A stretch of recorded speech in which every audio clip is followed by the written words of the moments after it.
আজকে আমি চলে যাব বিয়ে বাড়িতে। আমি পুরো রেডি হয়ে গিয়েছি বিয়ে বাড়িতে যাওয়ার জন্য। এবারে আমরা গাড়িতে উঠে পড়ব। এখন আমি গাড়িতে উঠে পড়েছি।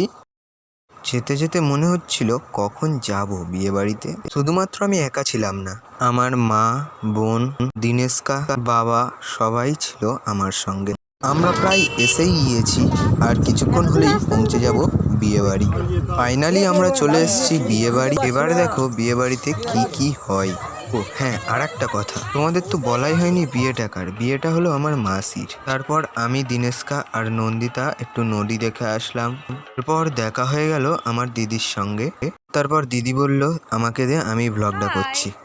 আমরা আজকে বিয়ে বাড়ি এসেছি, এখন মোটামুটি ফাঁকা হয়ে গিয়েছে। হ্যালো নন্দিতা, এর সামনে আলাদা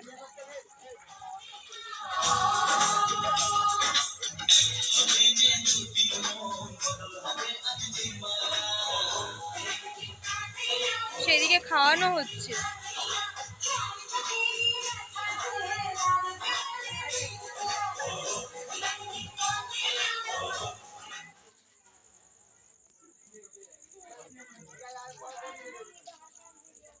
টাটা টাটা।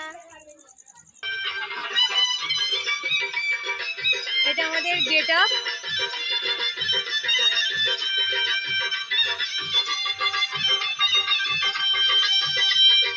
চোখ তুলে দেখো না কে এসেছে।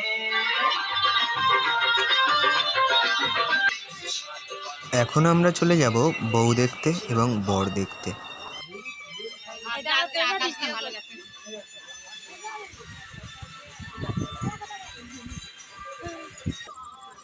এটা হলো বর। বরের মুখটা ঠিকঠাক দেখা যাচ্ছে। বরকে দেখাই যাচ্ছে না।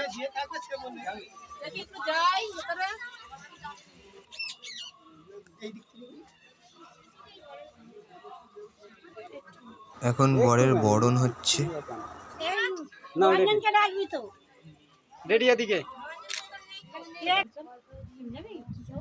এটা আমার পিসি, আজকে আমার পিসির বিয়ে। আর আমার মাসি। এটা আমার একটা বনু।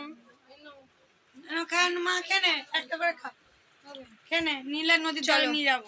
ওরা একটা নৌকা চড়ো, পাগলা হয়ে যাচ্ছে। টাটা দে। Tata tata. তো ওখান থেকে চলে এলাম ফুচকা খেতে।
একটা ভুল হয়ে গিয়েছে।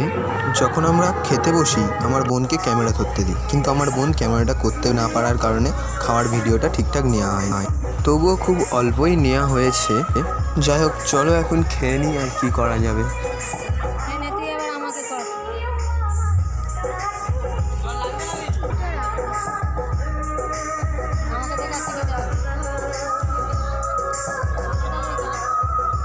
পেছন দিক দিয়ে আমি, আমার মা, বাবা এবং বোনের ক্যামেরাটা করেছি, কিন্তু আমার ক্যামেরাটাই আমার করা হয়নি।